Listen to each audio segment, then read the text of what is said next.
Well, thanks everyone for being here. As you know, the focus of this government is always on growth and jobs and growth.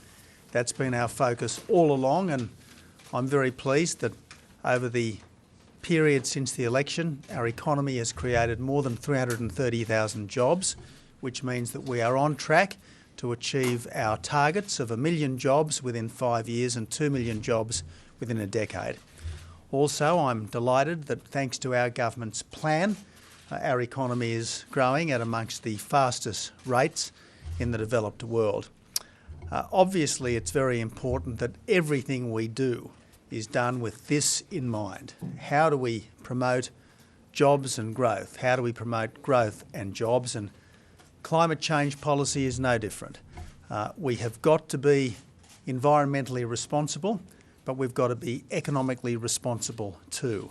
We've got to reduce our emissions, but we've got to reduce our emissions in ways which are consistent with continued strong growth, particularly with continued strong jobs growth. And the last thing we want to do is strengthen the environment and at the same time damage our economy. That's the Labor way, to put the environment ahead of the economy. What we want to do is to protect and promote both, and that's exactly what today's decision is all about.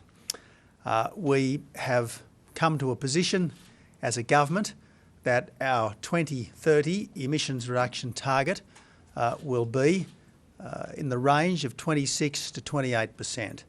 There's a definite commitment to 26%, but we believe under the policies that we've got, with the circumstances that we think will apply, that we can go to 28%. This is fairly and squarely in the middle of comparable economies. It's not quite as high as the Europeans at 34% on 2005. It's better than the Japanese at 25%. It's vastly better than the Koreans at 4%. And it's immeasurably better than the Chinese, who will actually increase their emissions by 150% between now and 2030.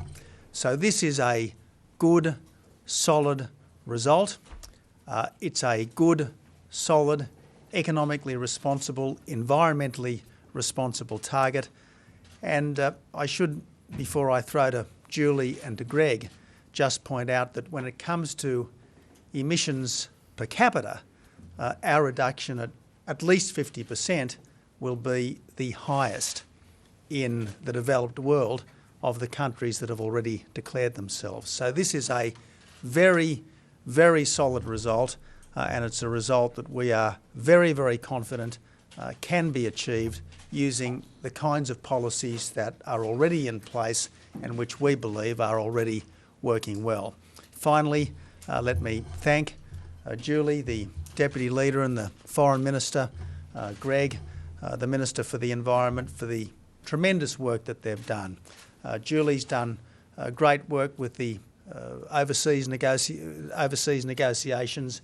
Greg here at home has done really outstanding work on policy and has been an extraordinarily effective advocate of responsible environmentalism. And after Julie's spoken, Greg will have a brief slideshow to give you.